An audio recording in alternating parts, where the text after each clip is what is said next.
यहाँ पे हमारे पास ये क्वेश्चन है, कक्षा 9 गणित के पहले चैप्टर संख्या पद्धति का ये क्वेश्चन है और ये मैंने एनसीईआरटी ये एग्जाम्पलर से लिया है। बहुत ही ज़्यादा इंपॉर्टेंट क्वेश्चन है ये। क्वेश्चन है 0.123 3 के ऊपर बार लगा है, इसको P/Q यानी भिन्न के रूप में व्यक्त करना है। तो करते हैं इसे। देखो, जब भी इस तरह का क्वेश्चन आपके पास आता है कि इसको भिन्न के रूप में व्यक्त करें, तो सबसे पहले हम इसको x ले लेते हैं। तो यहाँ पे हम लिखेंगे कि माना x बराबर 0.123, इसके ऊपर लगा है बार।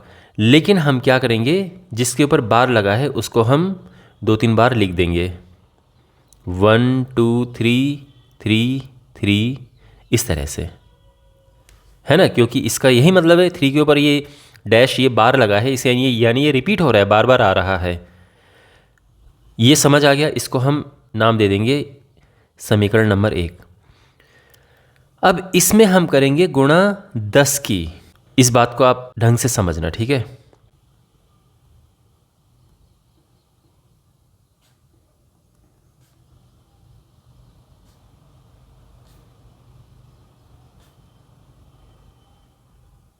तो समीकरण 1 में 10 से गुणा करने पर पहली बात तो यह है कि हमने यहाँ पे 10 से ही क्यों गुणा किया।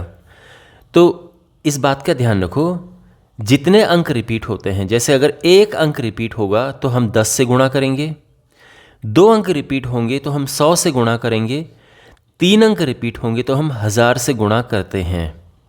यहाँ पर केवल 1 अंक रिपीट हो रहा है, इसलिए हमने 10 से गुणा किया।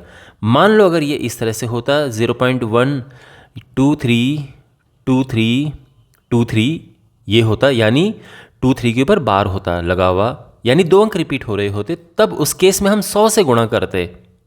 और अगर ये होता 0.123 यहाँ पे आप देख सकते हैं 3 अंक रिपीट हो रहे हैं ना, 3 अंक रिपीट हो रहे हैं, तो फिर 1000 से गुणा करते इस केस में। तो यहाँ पर 1 ही अंक रिपीट हो रहा है, इसलिए हम 10 से गुणा करेंगे। बात समझ आ गई। तो 10 से गुणा करने के बाद ये समीकरण बन जाएगा 10x, x 10x बन जाएगा। और जब यहाँ पे 10 से गुणा करेंगे तो 0.1 स्थान पीछे चला जाएगा यहाँ पर, तो ये हो जाएगा 1.23333 ... ओके। और ये है समीकरण नंबर 2। इतना क्लियर हो गया। अब यहाँ पे हम क्या करते हैं, समीकरण 2 से समीकरण 1 को हम घटाएंगे।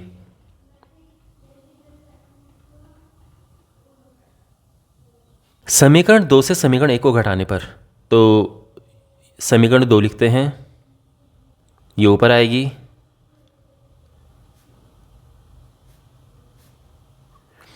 समीकरण 1 उसके नीचे। तो ध्यान से देखो, जब हम घटाते हैं तो पॉइंट के नीचे पॉइंट आता है, ठीक है ना।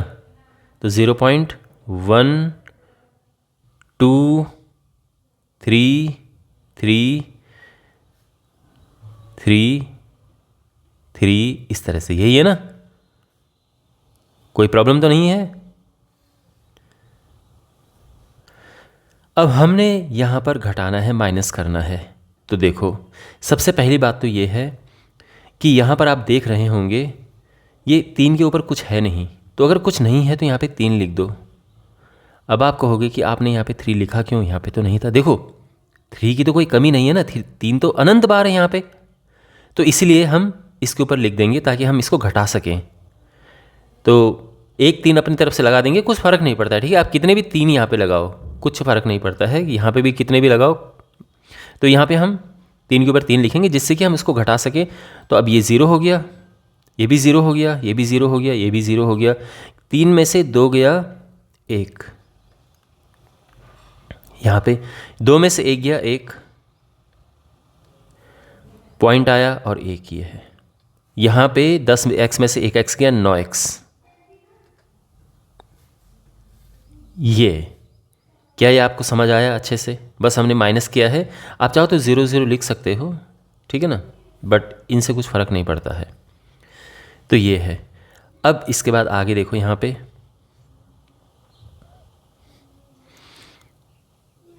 9x है 1.11, तो x हो जाएगा 1.11/9। अब देखो, पॉइंट हटाएंगे तो नीचे 0 बढ़ाना पड़ेगा, है ना। तो कितने, 2 प्लेस के बाद ये पॉइंट है उसको हमने हटाया तो 2 ज़ीरो यहाँ पर बढ़ गए। बात समझ आ गई? अब ये इतना ठीक है ना। अब ये कट रहा है, 3 से कट रहा है, तो 3 तिया 9, 3 से 21 और ये 3 से कटेगा, ये आ गया। अब नहीं कटेगा आगे, तो x आ गया है 37/300। ठीक है, और यही हमारा आंसर है। हम लिख देंगे फाइनली देयरफॉर 0.123 के ऊपर बार एक क्वेश्चन में पूछा गया था, ये है 37/300 और ये हमारा आंसर है। तो आई होप आपको ये सोल्यूशन अच्छे से समझ आया होगा। जैसे स्टेप्स मैंने लिखे हैं बिल्कुल वैसे ही आपको लिखने हैं और आपको पूरे नंबर मिलेंगे। एक नंबर आधा नंबर कटने की भी कोई भी गुंजाइश नहीं है यहाँ पे। तो इस तरह से आप ये सोल्यूशन करना, और इस चैप्टर के बाकी वीडियोस के लिए डिस्क्रिप्शन बॉक्स में प्लेलिस्ट चेक करें और चैनल को ज़रूर सब्सक्राइब करें। मिलते हैं अगले वीडियो में। Take care.